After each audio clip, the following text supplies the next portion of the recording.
Welcome to BNews Weekly. I'm Phil Gallagher along with BNews Director Rich Hosford, BNews reporters Tad Stefanak, Robert Paris, Peter Brown with the weather, Matt DiMarzio with sports, and Madi Shipka with the community calendar. Thank you for joining us.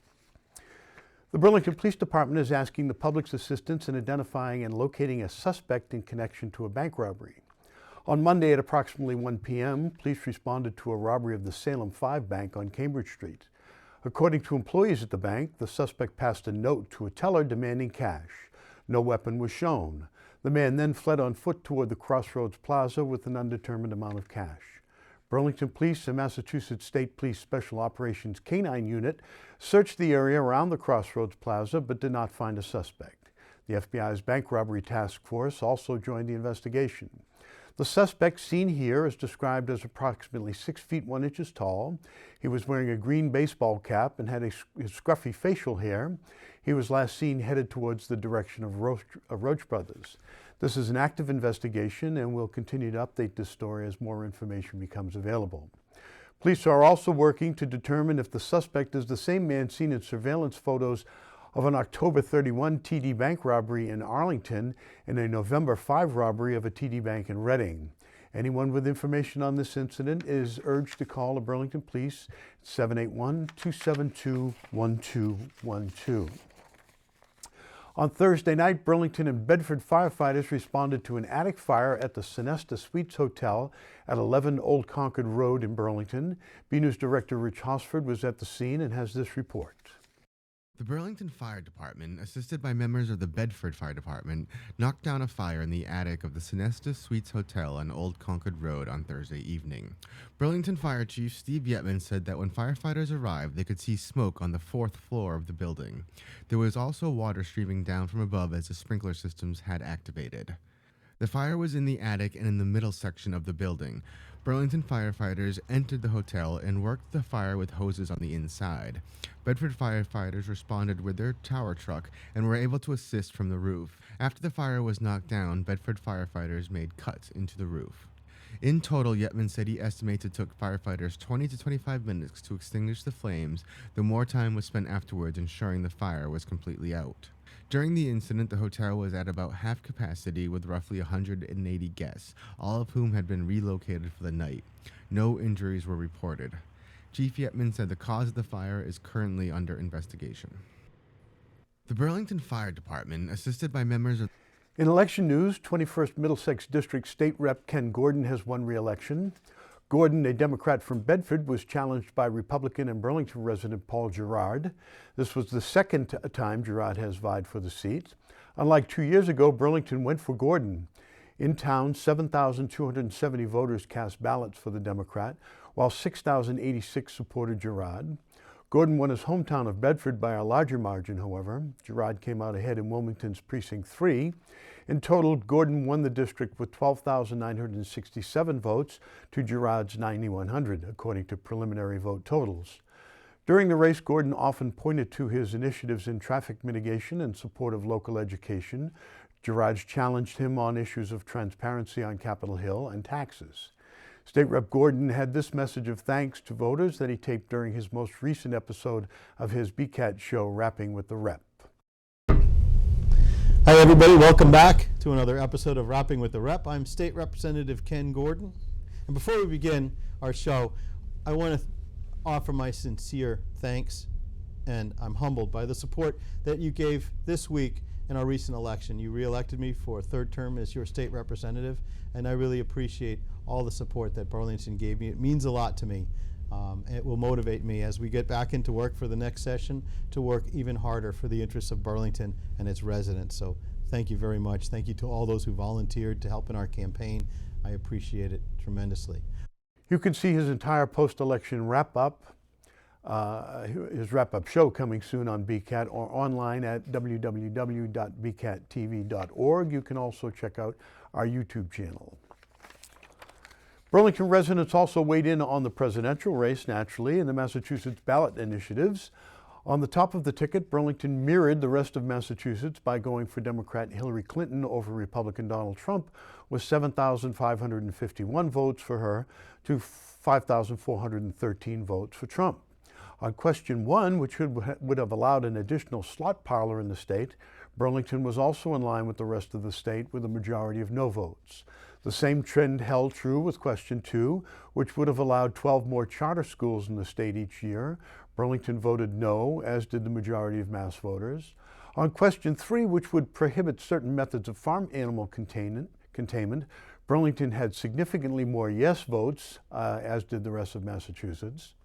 The only question where Burlington differed from the state was on question 4, which would legalize the recreational marijuana use for people over 21 years of age. Burlington had about 1,400 more no votes, but the ballot initiative passed with voters en masse. BNEWS Director Rich Hosford was at the polls on Tuesday speaking with voters about their thoughts on the election, and he filed this report. Tuesday was a big day at Burlington High School as residents made their way to the polls to vote in the 2016 presidential election. In total, about 85% of Burlington voters cast ballots, either at the polls on November 8th or during early voting in the weeks leading up to the election. I spoke to a handful of voters outside the polls to get their thoughts on the long, drawn-out election we've all watched this year. Most agreed they were glad it was over. All right, and I am now here with, what's your name? I'm Jamie Greitzer. And who's this? Brooklyn. That's right, Brooklyn Greitzer. All right, Brooklyn. A couple of Burlington voters. So just first of all, in general, what did you think about, this election finally kind of coming to a close? Well, I couldn't wait for it to be done with. It's kept me up at night. I think about it all day, every day. It's scary, the kind of world that I'm bringing my daughters into. This election meant a lot to me, not because Hillary Clinton might be our first female president, but just the diatribe and the hate that comes from the other side of the fence. Here with, what's your name? Virginia DiSarcina. And who do we have here? Matthew. Sarah. Sarah. All right, so just first off, what do you think about, now it's finally happened, the election day is here. What are your thoughts? I can't believe it's finally going to come to an end. It'll be very interesting to watch the returns as they come in tonight. And I love the possibility that my children will live in a time where they've had an African-American man and possibly a woman as president and not think anything of it. I'm here with James Gerard. James, so steer away from the your father's race, but what do you think about overall the presidential election and how things are looking? Yeah, I mean, I'm not sure as far as how things are looking, but I know for myself, I'm a Trump guy, so I'm all for Trump, and hope that he wins. I'm done with Hillary's corruption. I'm done with all of her games, and ready for someone who just tells it like it is. So, what's your name? Ruth Strike. And how do you feel now? It's been a long election. How do you feel now that polling day has finally arrived? Glad it's over, but a little scared. I'm not sure what's going to happen, and we only had a couple of choices. And do you think we had good choices, or would you have liked to see a little bit more for something else on the ballot? something else on the ballot for sure. Yeah. Janet Hurley. All right, Janet, and so it's been a long election, finally here today. What are your thoughts just in general about the whole thing?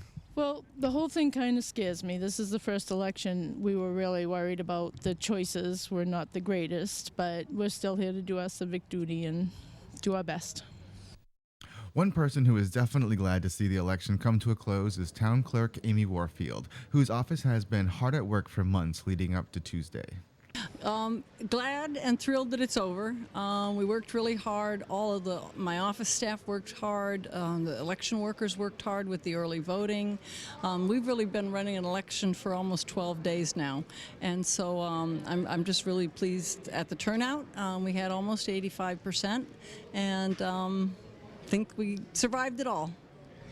As Warfield mentioned, Tuesday was not the only day when Burlington residents cast ballots. Almost 7,000 residents participated in early voting, which was offered for the first time this year. She said it was a popular option and that people seemed to like the ease and convenience of it. It also lessened the foot traffic on Election Day. Oh yeah, it definitely made it easier for today. And in that Burlington has one polling location, which saves us some money, it definitely made it easier for the people coming, because we ended up with about 7,000 people coming through today. And adding that to the 7,000 that came to early voting and about another 700 that did absentee ballots, it broke it up that way much nicer. Finally, Warfield said she wanted to acknowledge everyone who made Election Day a success. I just really want to thank all the election workers, DPW, our police department, the recreation department helps. The veterans agent was so nice, so kind to bring a nice big flag, so we had a nice display. And so just really it takes a lot of people to kind of pull this all together, and I just really appreciate, as well as the election workers themselves working for all those early voting days, and my staff for all the extra hours that they put in. It's really a team effort, and I just thank everyone who is involved, as well as the voters who came out and voted. At the polls, I'm BNEWS Director Rich Hosford. A letter to the editor published in the Burlington Union on Thursday, signed by 6 Burlington residents, is causing a bit of a stir, in part because one of the main thrusts of the argument appears to be factually inaccurate. The letter is in regards to Burlington Area Chamber of Commerce Chairperson and Vice Chair of the Chamber of Government Affairs, Kelly Pappas, and a guest column she wrote endorsing State Rep Ken Gordon. In the column, she references at a candidate forum the chamber held with Gordon and his rival, Republican Paul Gerard. The letter this week claimed that Pappas had overstepped her boundaries when she wrote that letter and called on her to resign her position at the chamber. The argument rested on the claim that the chamber is a tax-exempt 501c3 charitable organization and therefore is prohibited by the Internal Revenue Service from directly or indirectly participating in a political campaign, either for or against a candidate. According to a response from the BACC, the Area Chamber of Commerce, the organization is not a 501c3, it is a 501c6, and according to the IRS, that type of organization is allowed to engage in political lobbying and candidate endorsements. The BACC does have a 501c3 in the form of its charitable foundation, but the Government Affairs Committee does not fall under it. One of the letter signers, when confronted with the information, said he still believes Pappas should resign because, in his opinion, her letter of endorsement after moderating the forum was bad form. Pappas said she wrote the letter as a resident and has no regrets. Read more details on this story at BCAT TV/BNews. 2 men have been arrested and charged in connection to a large number of credit card fraud and money laundering incidents. According to authorities, on the morning of October 27, several branches of a local area bank reported incidents of fraudulent transactions. These banks were located on Mall Road and Cambridge Street in Burlington, as well as at the Bedford Shopping Center in Bedford. Bedford and Burlington police departments confirmed through the use of still photos and video images that the same suspects were responsible for the alleged thefts at all 3 banks. Subsequent search warrants resulted in the recovery of over 120 fraudulent cards, documents appearing to be ATM card pins, and over $15,000 in cash, allegedly in the possession of the 2 defendants. Investigators believe other suspects are involved in the matter, and the investigation is ongoing. Antonia Testoni, 30, of Italy, was charged with money laundering, conspiracy, multiple counts of using forged credit cards, and card fraud and possession of blank credit cards. Bogdan Bujor, 28, of Romania, was charged with multiple counts of larceny, credit card fraud, conspiracy, and electronic fraud transfer violations. Both were arraigned on Friday, October 28th. It's been a long slog, but plans for what is being called Heritage Trail have been finally approved on the former Building 19.5 site. The Planning Board voted 6-0 to approve a special permit for the site plan that details a large multi-use development during its meeting last week. The property, owned by Duffy Properties out of Waltham, has been vacant since Building 19.5 closed after the company declared bankruptcy in late 2013. A frozen yogurt location and a pizza subplace that were in the building facing Cambridge Street closed in 2015 after Duffy Properties bought the site.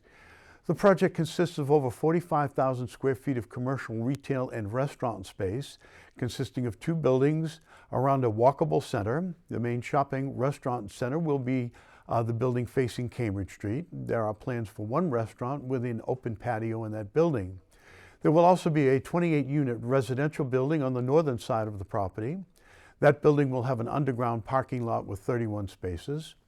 Duffy Properties said it will either be apartments or condominiums, depending on the market environment at the time of construction. It will also have at least 10% affordable units. The project will have 2 access roads, one for the retail area and another for the residential units, both onto Cambridge Street. Members of the planning board asked for a street light at one of the access points, and the developers said they would work with the state to try and get one approved. State Rep Ken Gordon said he would lend his support in that regard, although there's some debate in the community whether a light on that hill is appropriate. The Burlington High School Art Department Visiting Artist Program recently invited well-known architect and designer Uyeda, to talk with students of architecture, art, and business classes. Mr. Uyeda has a unique and successful business model to inspire young and inexperienced based on their generation's common knowledge of the internet and the use of social media. BNews reporter Tad Stefanak was there, and he has this report. Burlington High School's Visiting Artist Program is one of the ways Burlington schools provide students with a scope of possibilities as they approach their collegiate and future careers. Recently, the BHS Art Department invited architect and designer Benjamin Uyeda, who holds a bachelor's and master's from Cornell University. Well, I invited Ben to come because he's such an innovative designer, and I want to always expose students to what's happening right now. And so since he's so big on YouTube, Hi, I'm Ben. Been wonderful sharing of his materials and what he's created, I thought it was really relevant to the students, and he was great at sharing with them how their skills are so valuable right now. Being young and inexperienced is actually a competitive advantage, and everything I've done in business has been built upon that idea. So if you think about it right now, you're learning from people that are older than you, but there's probably a whole bunch of things that you guys know much better than them, specifically relating to the internet, media, and technology. Oh, I just shared some of my experiences as a designer, how I've done a variety of different things from architecture to industrial design, and particularly tried to share with them the idea that being a young designer is actually a competitive advantage because you're often more familiar with a lot of the technology that more experienced people are not as familiar with. Ben first met with success designing high-performance, sustainable homes. And not only did we design it ourselves, we built it. Ben's latest endeavor is do-it-yourself design for the home, distributed across several digital platforms. Right now I'm having the most fun designing furniture and actually publish the ideas online on a website called homemade-modern.com. And it's really fun because we can, if we have an idea, we can build a model, make a video, share it on YouTube, and literally get millions of views within the next few months. So as a designer, it's awesome to have a vehicle for reaching people very quickly and sharing the ideas right away. Well, the architecture students are building a lot of furniture, so they're really inspired by Ben. They have one project that they're doing where they're creating furniture design out of cardboard with no adhesives and no glue. And so they'll be transforming the art gallery into this room space that they create. So this was a great kind of impetus to give them some inspiration for that. When I was in high school, we didn't have architecture classes. We had drafting classes, which were really technical and boring. So when I heard that they were actually teaching these sort of creative and professionally focused things at high school, I definitely thought that would be worthwhile to get involved with. Ben's novel approach to business and creativity through sharing ideas on social media is an appealing concept to BHS tech-savvy students. Oh, I really like architecture, and hearing tips and things from Ben is really helpful and could probably help me in my projects and other things like that. And if you happen to be looking for functional home accessories that you can make yourself, here's what you need to get started at a reasonable price. Just check out homemade-modern.com. We have a ton of great designs. They're accessible, affordable, modern designs, and there's videos that show you how to make them. Today, we're going to try to make a sofa for under $100. Benjamin Uyeda has developed a new business model for creative content that motivates, instructs, and generates economic activity. We very much appreciate the community support for the arts. From the Fogelberg Auditorium and the BHS Art Department, I'm BNews reporter Tad Stefanak. Back to you in the studio. We go now to BNews weatherman Peter Brown for the latest forecast. We'll also check out the community calendar with Madi Shipka to see what's happening in Burlington.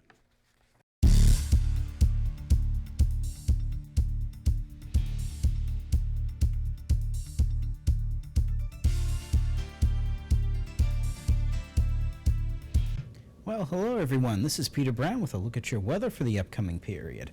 And here we are, can you believe it? We are in the middle of November already. Isn't that something? As we start out our period on Friday on Veterans Day, we're actually going to see temperatures above average again. Temperatures in the mid-50s, so it's going to have a real pleasant feel out there if you're out and about at ceremonies on Veterans Day, that's for sure. Tomorrow night, though, going into Saturday morning, look at this. I wouldn't be surprised if we see some very high numbers in the teens, perhaps, in some of our deeper valleys around here in the Burlington area. So that's going to be a really, really chilly night. Chilliest night we've had probably since last winter. And, of course, as you notice now, since we turned the clocks back last week, our sun is now setting at around 4:30 in the afternoon. So we know that's definitely a sign that winter is right around the corner, that's for sure. But not quite yet, so don't worry about that. As we move ahead, I'm going to show you a little bit about what's going to be going on with our weather next week. And to be honest, for November, this is a pretty darn quiet weather map, I've got to say. There's really not going to be much going on here in southern New England. We're going to see a front on Friday that's going to pass through our area. It may touch off a couple of showers early Friday morning, but after that passes by, we're actually going to have wall-to-wall sunshine coming back to us again. So that's something, of course, that we saw throughout most of the course of the summer and the early fall. So some very dry conditions coming back into New England. And, of course, with the passage of this front, of course, in the middle of November, that's going to bring in some very cool air on Saturday. We may not make it out of the mid-40s on Saturday with a very, very cold start to the morning. Other than that, though, there's really no big precipitation storms coming. No snow, that's a good thing, that's for sure, but also no rain. So the drought continues to get a little bit less severe, but we really do still need to get a little bit more rain before the winter comes in. As we go to the next slide, I'm going to show you a little bit. This is hearkening back to some of our warmer months. This is what we call, this is a preliminary look at the past hurricane season that we had. And as we know, it was pretty active for us here in the eastern U.S., most notably being Hurricane Matthew that came up along the Florida coast and delivered a lot of really intense rainfall to the Carolinas. So all in all, this was actually a fairly decent hurricane season, about average, but we saw a lot of action around here in the eastern United States. And of course, if you were out in Bermuda, Nicole did quite a bit of damage there a little bit less than a month ago. But thank heavens, up here in New England, we were spared the worst of the weather. It stayed all to our south again. But as we move ahead, I'm going to show you a little bit about what our 7-day forecast is going to look like. And look at this on Friday, Veterans Day again. If you're out there again at ceremonies thanking all of our armed service members, it's going to be absolutely beautiful. Temperatures in the mid-50s. Beautiful, beautiful November day. As we go into Saturday again, there's that cold start in the morning again with temperatures only, look at this, 43 degrees for the high on Saturday with a little bit of a wind. We may see wind chills that stay way down in the low 30s. That is definitely possible. As we move ahead towards the start of our work week, though, look at this on Monday. Beautiful weather comes back, temperatures in the mid-50s again. And that's pretty much going to stay with us to the end of the period when we get to Thursday, which will be the next time that we'll see maybe the chance of a few showers moving in with another front. But again, temperatures are really going to stay about 4 to 8 degrees above average. So everyone, I hope you get out there and I hope you enjoy this beautiful November weekend we have coming up and have a great week.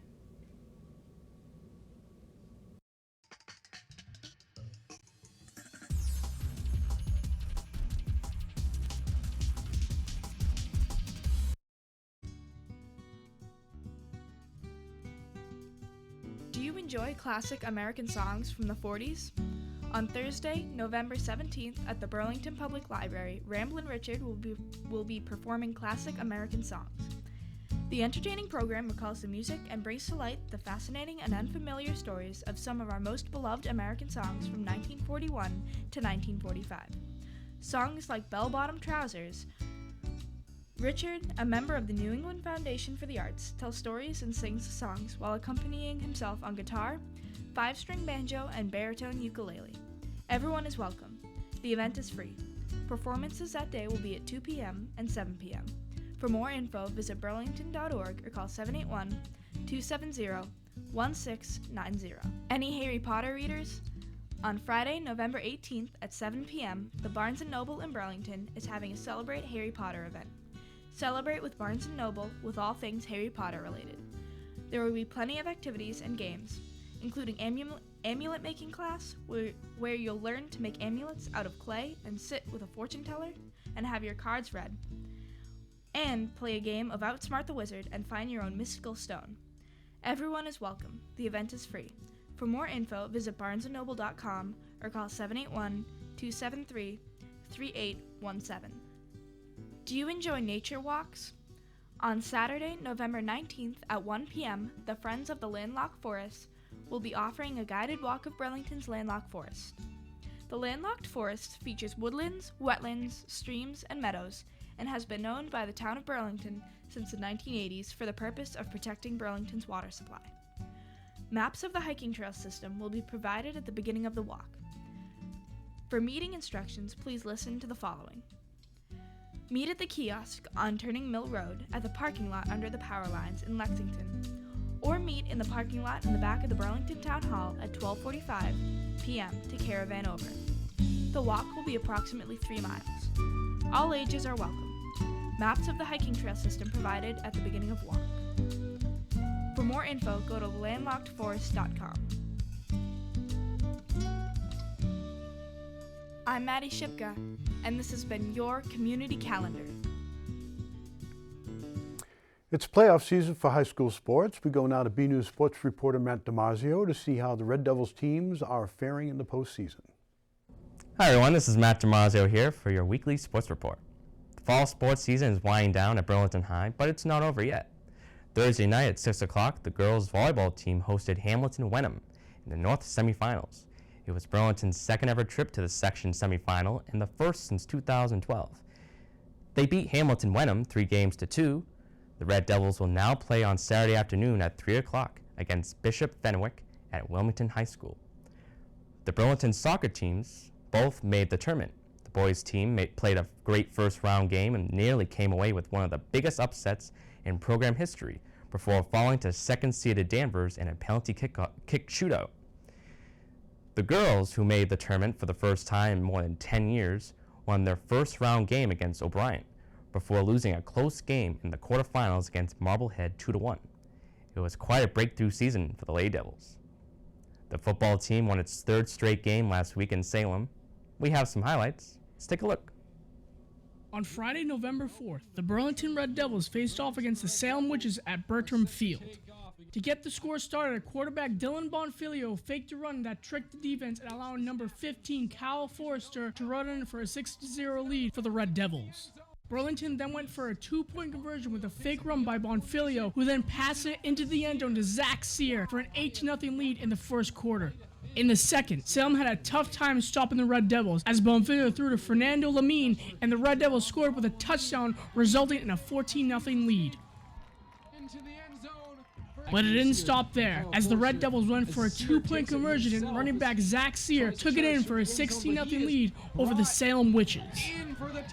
Later in the quarter, Bonfilio showed he too has speed. After a fake handoff to Julian Otavo, the quarterback ran in himself for a Red Devils touchdown, making the score 22-0. Things got a little more interesting as the Red Devils went for another 2-point conversion and running back Zach Sear ran it in. But the Witches unfortunately stopped him before reaching the end zone. The Devils kept pouring it on as Bonfilio once again ran in himself for another Red Devils touchdown, making it a 28-0 lead over Salem. Burlington tried another 2-point conversion, throwing it to the intended receiver Pat O'Halloran, but it came up short. In the third quarter, the Red Devils ended up at the end zone after a run play by Zach Sear, who puts up some more points for the Red Devils for a 34-0 lead over Salem. The Red Devils went for another 2-point conversion, but Kyle Forrester was stopped short by the Salem Witches and couldn't find the end zone. The Salem Witches finally got on the board when quarterback Jared Lubas did a play-action pass to number 17, Bernardin, for a wide-open pass, and Salem was in for a touchdown. The Witches then went for a 2-point conversion, but were stopped by the Red Devils' defense. In the fourth quarter, the Witches did get into the end zone on a running play for another touchdown, making the score Burlington 34 and Salem 12. And that was to beat the final score of the game. The victory improved the Red Devils' record to 4-5. Burlington plays Belmont this Friday night at 7 p.m. at Belmont High School. Fortunately for the team, they have improved to 4-5 record. The Devils head into Friday night game in Belmont. Kickoff against the Marauders is 6 o'clock. That's all for sports. I'm Matt DiMarzio. Now back to you guys in the studio. This week we take a moment to honor the sacrifices of our nation's veterans on Veterans Day. Burlington held its annual ceremony on the town common, and BNews reporter Robert Paris was there and has this report.